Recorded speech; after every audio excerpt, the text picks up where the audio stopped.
December 14th, 1944. The Ardennes Forest. Visibility had collapsed to barely 50 meters, through fog so thick it felt like breathing wet cotton. Sergeant John Irwin sat in his M18 Hellcat, hull down behind what remained of a stone barn near the Belgian crossroads at Bihain. His hands rested on the turret traverse, fingers cold despite his gloves. The engine idled just loud enough to keep the oil from turning to sludge in the sub-zero cold.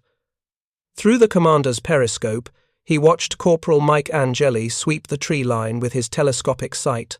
Their loader, Private First Class Danny Kowalski, kept one hand on a 76mm round and the other on his watch. 17 minutes in this position. Doctrine said never more than 15 in one spot. But sometimes you had to wait for the right moment, and Irwin's instincts told him that moment was coming. Then Angeli stiffened. Movement. 11 o'clock. A dark shape materialized through the fog. Low, wide. If you're enjoying this deep dive into the story, hit the subscribe button and let us know in the comments from where in the world you are watching from today. Tracks clanking with that distinctive German rhythm that American tankers learned to recognize before they ever saw the kill markings painted on the side. The silhouette was unmistakable even through the murk. Panther? Angeli whispered, though whispering made no tactical sense. 400 yards. Irwin's hand moved to the turret traverse, but he held the fire order. The M18's open top turret meant every sound carried across frozen ground. One careless noise, one moment of poor timing, and that 75mm gun on the Panther would pivot in their direction. At 400 yards, the German gun would punch through the Hellcat's armor like it was tissue paper and keep going through the engine block behind them. They had one shot, maybe two if God smiled on them. Then they had 30 seconds to vanish before the Panther's accompanying vehicles or supporting artillery turned their position into a smoking crater. This wasn't how tank warfare was supposed to work. Soviet doctrine emphasized armor that could absorb punishment and trade blow for blow with enemy vehicles. British tactics stressed coordinated maneuver with infantry support and methodical advances.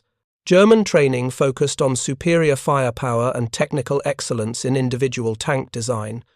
But American tank destroyer crews like Irwin's had learned something different entirely. A brutal calculus where speed wasn't just an advantage, but the only reason they were still breathing. The M18 Hellcat beneath them could hit 55 miles per hour on roads, making it the fastest tracked combat vehicle of the war. That speed was their armor. Their doctrine was crystallized into 3 words that appeared in every field manual, every training exercise, every briefing before combat: seek, strike, destroy. But the crews who actually fought in Hellcats had added their own unofficial motto, one that described their reality more accurately than any official doctrine: shoot and scoot. Range set, Angeli said, his voice flat and professional, hiding the adrenaline dump every tanker felt in the seconds before pulling the trigger. Ready on your command. Irwin scanned one more time. No infantry support visible around the Panther, no accompanying vehicles in the immediate area. The German tank was alone, probably a vanguard element for a larger column that would be following. It was perfect, or as perfect as anything got in the frozen hell of the Ardennes in December 1944. Fire! The 76mm gun roared. The breech slammed back as the hull rocked on its suspension despite the stabilizing outriggers. Through the smoke and muzzle flash, Angeli watched the tracer arc toward the Panther's side armor, the only angle where the M18's gun had any prayer of penetration against that much steel. Sparks showered off the German tank's flank. Then a secondary explosion bloomed orange as ammunition cooked off inside the Panther's hull. Hit, confirmed kill, Angeli started to say, but Irwin was already screaming over him. Back, back, back. The driver slammed the Hellcat into reverse. Tracks chewed frozen earth as the 18-ton vehicle launched backward at a speed that would flip a Sherman. This was second 0 of their 30-second window. 15 seconds gone. The assistant driver was already plotting their next position on his mental map, a wood line 400 meters northeast that they'd identified during their approach. 20 seconds. Somewhere in the fog, German observers were screaming coordinates into radios, calling down artillery on the spot where that muzzle flash had just lit up the winter gloom like a signal flare. 25 seconds. The Hellcat pivoted, transmission whining as the driver shifted from reverse to forward and accelerated toward the tree line. The Wright R975 radial engine screamed at full throttle. 31 seconds after firing, they were 300 meters from the barn when the first 105mm shells bracketed their old position. The barn's remaining walls disintegrated into matchsticks and shrapnel. Fragments pinged off the Hellcat's rear armor as they crashed into the tree line. Irwin let out a breath he hadn't realized he'd been holding. 31 seconds. 1 second over Doctrine, but they were alive. The Panther was burning, and somewhere behind them, German artillery was wasting shells on an empty position. This was shoot and scoot. This was how you hunted tigers with aluminum armor and physics. The idea that became the M18 Hellcat was born not in a design laboratory or on a proving ground, but in a screening room.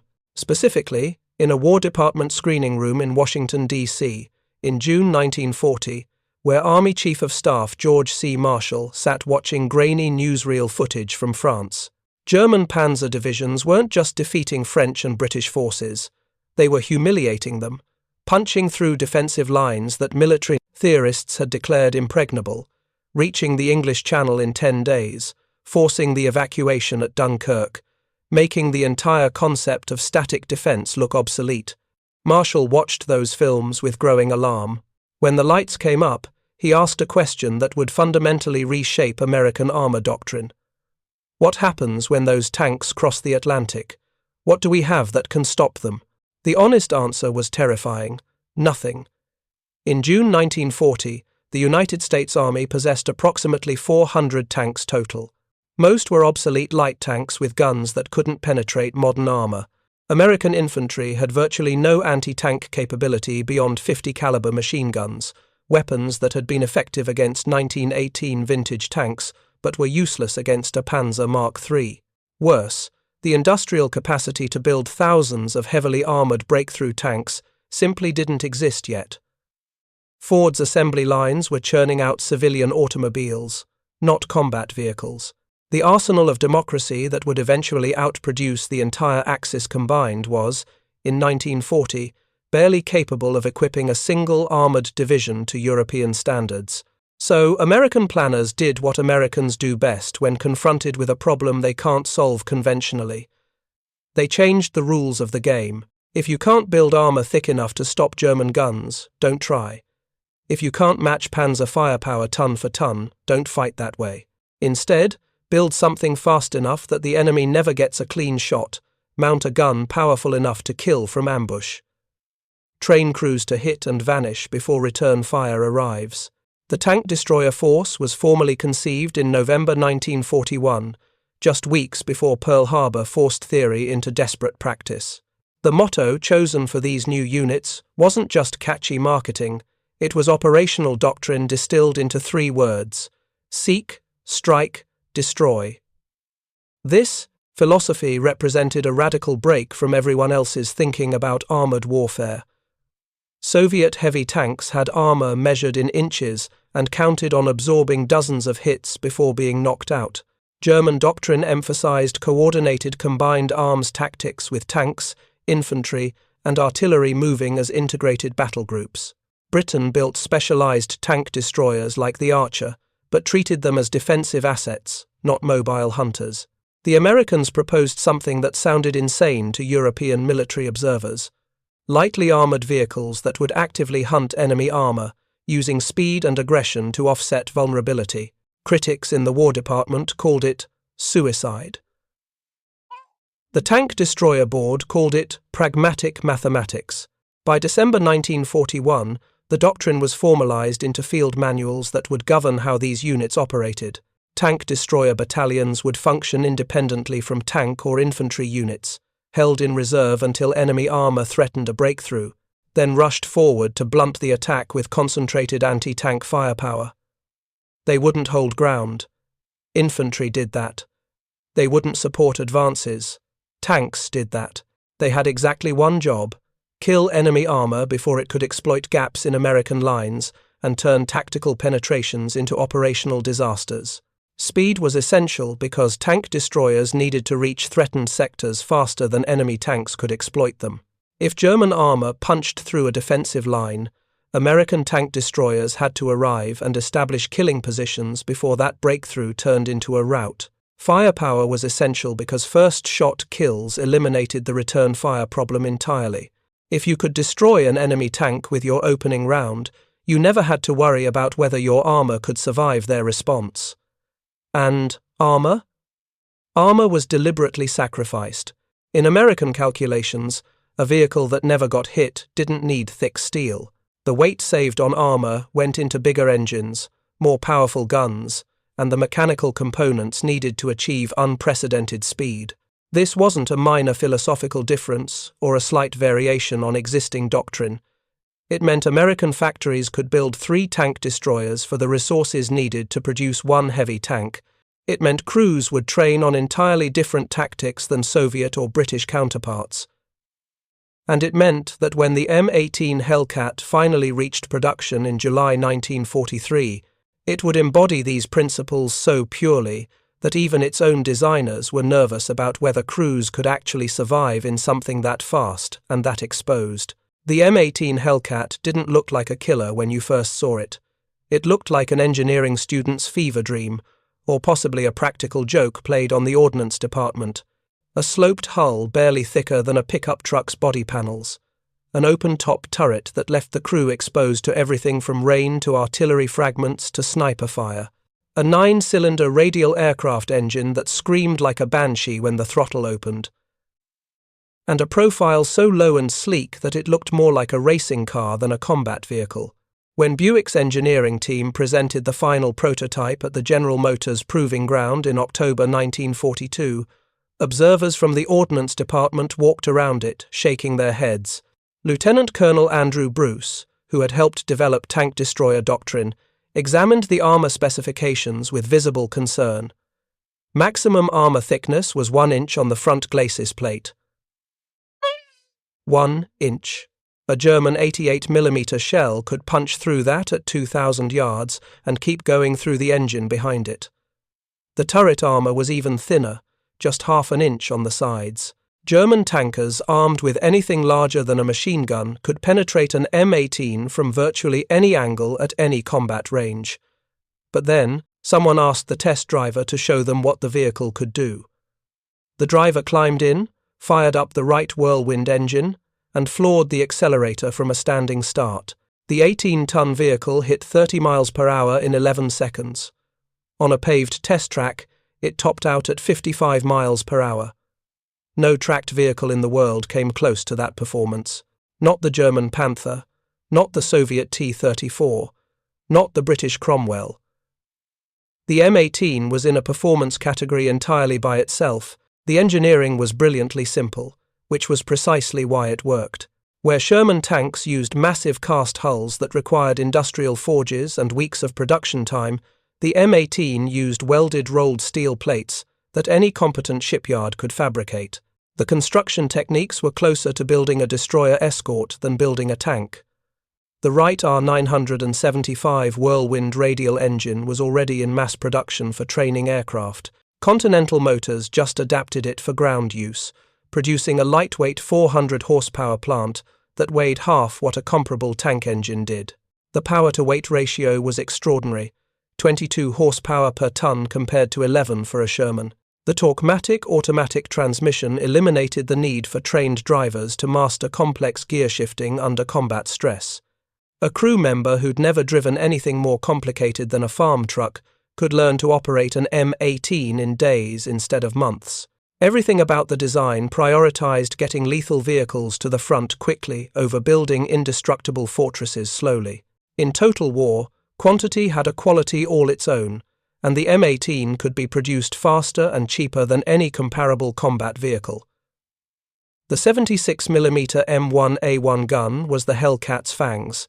This was the same weapon that would later be retrofitted into Sherman tanks starting in 1944, but the M18 carried it from the beginning, firing a 17-pound armor-piercing round at 2,600 feet per second, it could penetrate roughly 3 inches of vertical steel at 500 yards. That was enough to crack open the side or rear armor of any German tank in service. Against lighter panzers, it could threaten even frontal armor at combat ranges. The gun's relatively light weight compared to heavier anti-tank weapons meant the turret could traverse a full 360 degrees in 20 seconds, critical for the rapid engagement and disengagement tactics the vehicle was built for. 55 rounds of ammunition sat in racks inside the hull, enough for a day's hunting before resupply became necessary. But that open turret sparked endless debate among designers, commanders, and eventually the crews themselves. Engineers argued it saved 3 tons of weight that went directly into speed and mobility. It simplified production dramatically. No complex turret ring seals to manufacture. No vision ports to machine with precision. No power traverse system struggling under a heavy roof. The open design also gave crews a fighting chance to survive if their vehicle was hit. Men could bail out in under 4 seconds, compared to 15 or more in a buttoned-up Sherman where you had to open hatches that might be jammed or blocked by damage. And in the sweltering heat of summer combat, particularly in Italy and southern France, that open top was the difference between functional crews and men passing out from heatstroke inside a steel oven. Critics countered with equally valid concerns. Every artillery airburst had a clear shot at the men inside. Every sniper with a decent position could harass or kill crew members. Every strafing run by enemy aircraft meant exposure to machine gun fire. The crew was protected from frontal small arms fire, but vulnerable from above and from the sides. In practice, both sides were right. Crews learned to love and curse that open sky in equal measure. Production began at Buick's Flint, Michigan facility in July 1943. The assembly lines hit their stride remarkably fast. By the time production ended in October 1944, Buick had delivered 2,557 M18s at a cost of roughly $55,000 each. That was half the price of a Sherman and a quarter the cost of a heavy tank. The economics were compelling. For the resources needed to build one Tiger tank, American industry could produce 15 Hellcats. The question was whether 15 fast, lightly armored tank destroyers could defeat one heavily armored German Tiger in actual combat. The answer would be written in the frozen forests of Belgium, the rolling fields of France, and the industrial ruins of Germany itself. The first M18 units reached Europe in March 1944, just in time for the grinding combat of the Italian campaign, where the terrain favoured defenders and every valley became a killing ground. By D-Day on June 6, 1944, tank destroyer battalions equipped with Hellcats were training in England, waiting for their chance to prove that American doctrine worked. That speed and firepower could beat armour and mass. The proof would come measured in burning panzers and 30-second escapes. Shoot and scoot wasn't a slogan painted on a motivational poster. It was physics married to choreography, drilled into crews until it became pure muscle memory. And every second of that 30-second window had a specific purpose that could mean the difference between survival and death. The sequence started long before any gun was fired. A Hellcat commander's job began with terrain analysis, identifying firing positions that offered 3 things simultaneously: clear sight lines to likely enemy approach routes, cover that concealed the vehicle's hull from direct observation, and multiple escape routes that didn't require backing up. Backing up got you killed. Forward or lateral movement kept momentum and options open. Physics dictated that a vehicle moving forward or sideways could accelerate faster than one going in reverse. Every experienced commander mapped 2 or 3 alternate positions before ever occupying the first, memorizing distances and terrain features in case smoke or dust obscured visibility during the escape phase. The observation phase demanded inhuman patience mixed with constant paranoia. Crews learned to recognize the sound signatures of different German vehicles before they ever saw them. The high-pitched whine of Panther transmissions versus the deeper rumble of Tiger engines. The distinctive clatter of overlapping road wheels on German Christie suspension versus the simpler sound of American tracks. Binoculars swept endlessly, looking not just for targets but for the telltale signs that gave away enemy positions before the vehicles themselves appeared. If you find this story engaging, please take a moment to subscribe and enable notifications. It helps us continue producing in-depth content like this. Dust clouds on dry days, exhaust smoke in cold weather, disturbed vegetation where something heavy had pushed through. Even the flight patterns of startled birds could indicate movement in a tree line. Spotting the enemy first was the entire game. Second place meant incoming fire before you could shoot back, and the M18's armor turned into shrapnel when hit by anything larger than a machine gun. When a target appeared, the engagement clock started ticking. The gunner called out range and target type, while the loader selected ammunition. Armor-piercing for tanks, high explosive for soft targets. The commander made the critical decision: shoot now or reposition for a better angle. This calculation happened in seconds, not minutes, and the mathematics were brutal. Frontal shots on heavy German armor were suicide gambles. Side and rear shots at ranges under 800 yards were near certain kills. Everything in between required judgment, experience, and sometimes just pure instinct about whether you'd get a second chance if you passed on this one. The driver kept the engine at high idle, transmission already in gear, ready to lurch forward or sideways the instant the order came. Every crew member knew their role in the choreography. Hesitation meant death. The shot itself was almost anticlimactic after all that preparation. One trigger pull. One massive recoil as the 76mm gun sent a 17-pound projectile downrange at nearly half a mile per second. The best gunners didn't wait to confirm the hit. The loader was already slamming another round into the breech as the commander screamed the withdrawal order. This was second 0 of the 30-second window. German Doctrine trained artillery spotters to note muzzle flash positions instantly and radio coordinates to nearby batteries. American intelligence estimated most German artillery units could have rounds airborne within 45 to 60 seconds of receiving fire mission orders. High explosive shells flying toward your last known position before you could even confirm your kill. That meant escape had to happen in 30 seconds or less to clear the kill zone before those shells arrived. The driver floored the accelerator. The Hellcat's aircraft engine roared from idle to full power, catapulting the vehicle forward at acceleration rates that slammed crews against their positions and made your teeth rattle. 15 seconds into the escape, they'd covered 150 yards. At 20 seconds, the gunner was already scanning for the next firing position, while the assistant driver navigated using landmarks memorized during the approach. 25 seconds, and the vehicle was ducking behind a ridgeline or into a tree line, breaking line of sight with anyone trying to track their movement. 30 seconds, engine backing down to idle, crew listening for the whistle of incoming artillery or the crack of tank guns trying to track their displacement. If shells landed where they'd been, the timing worked. If shells landed where they were, someone had miscalculated, and people were about to die. Crews measured their survival in these 30-second windows, repeated over and over throughout a day of combat. After 3 or 4 engagements, adrenaline turned movements robotic.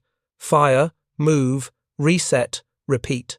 The best Hellcat crews in Europe could manage this cycle 6 to 8 times in an hour during fluid engagements, leapfrogging between positions and creating the illusion of multiple tank destroyers where only one existed. German after-action reports frequently overestimated American tank destroyer strength because one M18 crew, properly trained and aggressive, could appear to be everywhere at once. The worst crews hesitated, second-guessed, stayed too long admiring their work or confirming their kill. They rarely got a second chance to learn better. Aracourt was nothing. A village in northeastern France that barely rated a dot on military maps, surrounded by rolling farmland that offered clear sight lines for miles in every direction. In September 1944, it became the place where American tank destroyer doctrine either proved itself or died trying.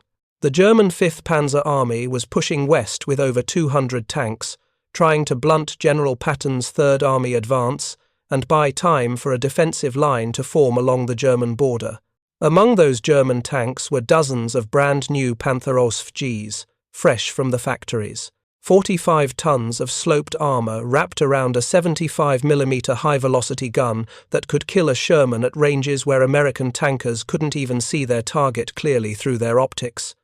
Conventional military wisdom said the Germans would steamroll through American positions. The Panthers were simply too good, too well-armored, too powerfully armed. On paper, American medium tanks and tank destroyers didn't stand a chance in a fair fight. Conventional wisdom hadn't met the 704th Tank Destroyer Battalion. The 704 rolled into positions around Ardennes on September 18, 1944, equipped with 36 M18 Hellcats split across 3 companies. Their commander, Lieutenant Colonel George Rubel, had drilled his crews obsessively on shoot and scoot tactics during training in England, running live-fire exercises until gunners could identify German tank silhouettes in under 2 seconds, until drivers could execute emergency withdrawals blindfolded. Rubel positioned his companies in a checkerboard pattern across the terrain east of the village. Each Hellcat hull down behind rises in the farmland, invisible from the approaches but with clear firing lanes. Pre-planned withdrawal routes marked on every commander's map, alternate positions identified and memorized. When German reconnaissance elements probed forward on September 18th, they reported American positions, but drastically underestimated the number of anti-tank guns waiting for them. That miscalculation would cost the 5th Panzer Army dearly. The main German assault came at dawn, on September 19th, with Panther tanks advancing in company strength formations, confident that their frontal armor could shrug off American fire, while their guns methodically picked apart anything that opposed them. What they encountered instead was a nightmare. Hellcats would appear from behind a ridgeline, fire a side shot into a Panther's thinner flank armor, then vanish before German gunners could even traverse their turrets to return fire. German commanders radioed frantically for artillery support, only to watch shells land on empty positions. By the time German tanks repositioned to engage suspected Hellcat locations, the American vehicles had shifted 300 yards away and were lining up shots from an entirely new angle. It was like fighting ghosts, ghosts that could kill you. Captain James Leach's company caught a formation of 8 Panthers moving through an open field near the village of Rechicourt on the morning of September 20th. His 4 Hellcats were positioned along a tree line, spacing themselves 200 yards apart to avoid concentrated return fire if discovered. The lead Panther never saw them until Leach's gunner put a round through its engine deck at 600 yards, setting it ablaze and blocking the advance route for the vehicles behind it. The following Panthers pivoted to engage, turrets traversing toward the tree line, but Leach's vehicles were already displacing, racing laterally behind the tree line, while his other crews fired into the German formation from new angles. Within 4 minutes, 5 Panthers were burning in that field, black smoke columns rising into the autumn sky like funeral pyres. The surviving 3 Panthers retreated, their crews shaken by an enemy they couldn't pin down long enough to kill. German radio intercepts recorded confused reports of American positions that kept shifting, artillery that never stayed in one place, anti-tank guns that appeared and disappeared like magic.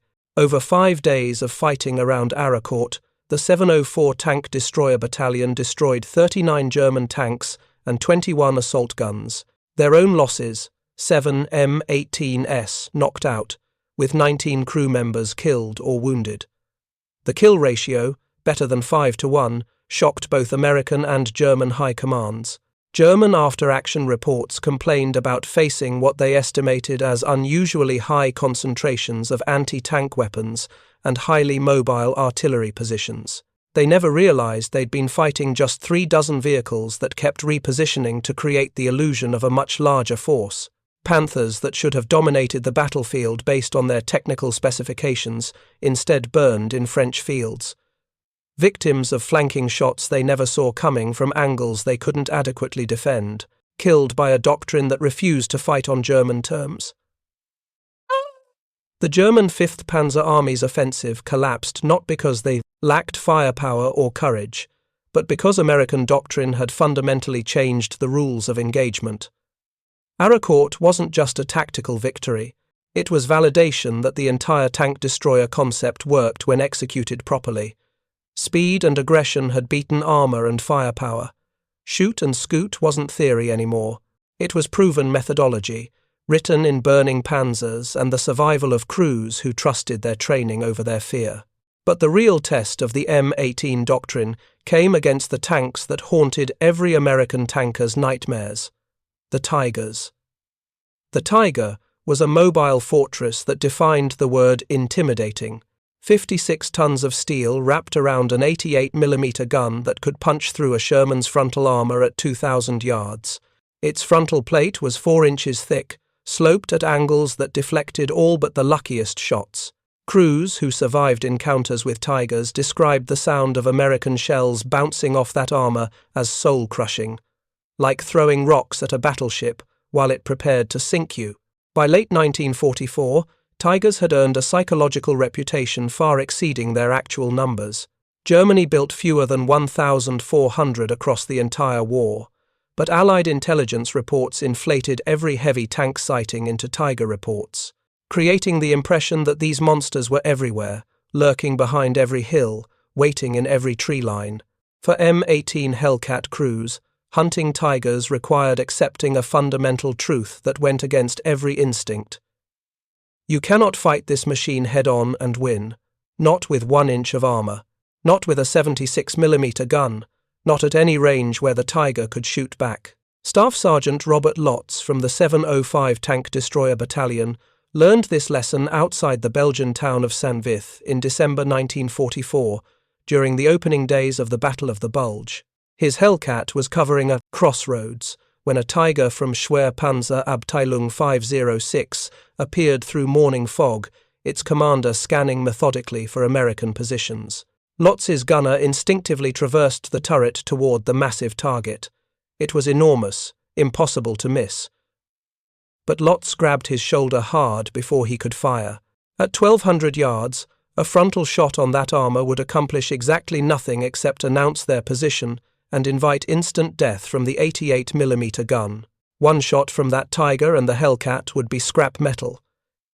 Instead, Lotz radioed his other 2 Hellcats, coordinating a flanking maneuver while he kept eyes on the Tiger. Patience was torture.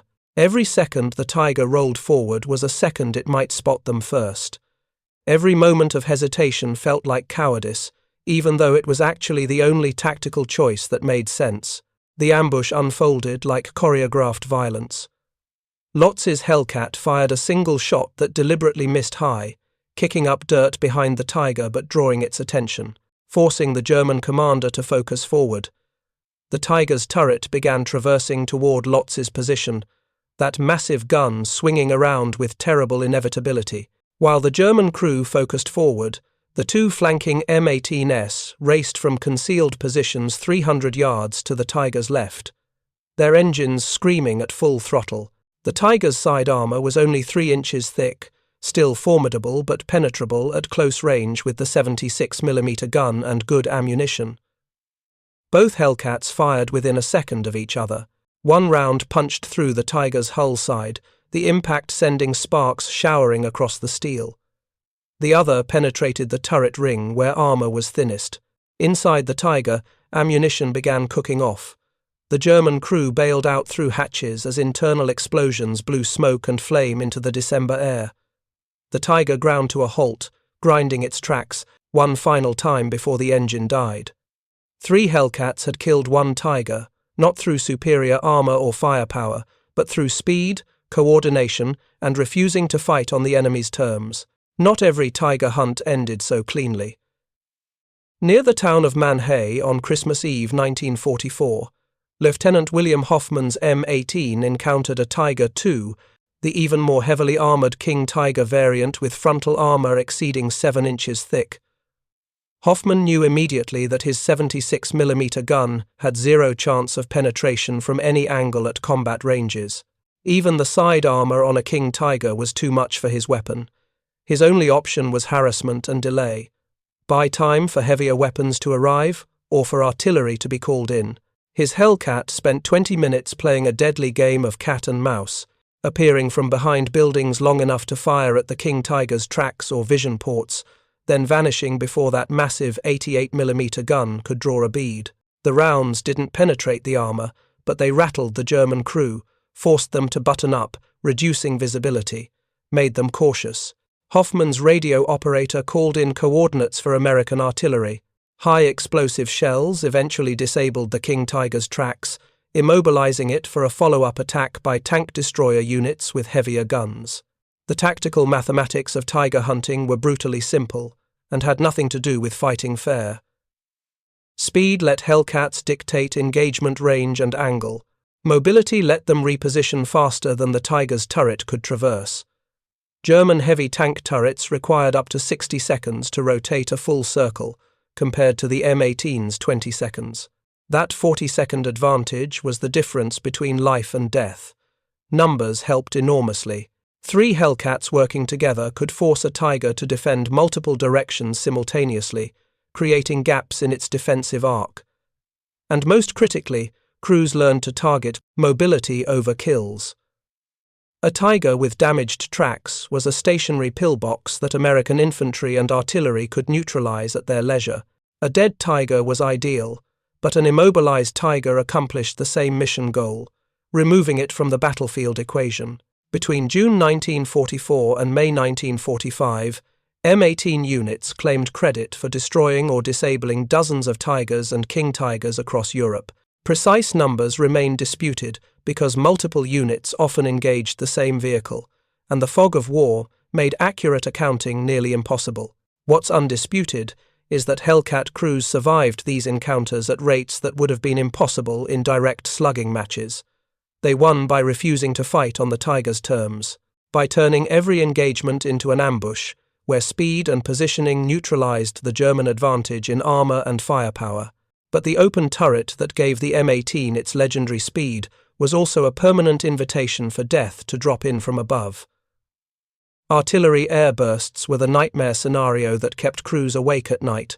German 105mm and 150mm shells, fused to detonate 50 feet above ground, sprayed shrapnel downward in a cone that shredded anything exposed. A buttoned-up Sherman crew might survive an airburst with ringing ears and dented armor. An M18 crew took steel fragments directly into the fighting compartment. Corporal Eddie Donald, from the 638 Tank Destroyer Battalion, watched an airburst kill his loader instantly during fighting near Aachen in October 1944.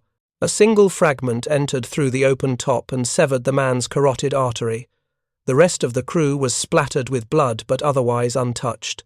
The random brutality of shrapnel physics, where one man died and 4 survived based on nothing but geometry and chance. Donald's after-action report was 3 sentences long: received fire, lost crew, member, withdrew to refit. The clinical language couldn't hide the trauma of watching someone bleed out in seconds while you sat 3 feet away, unable to help. Small arms fire was a constant irritation that occasionally turned lethal.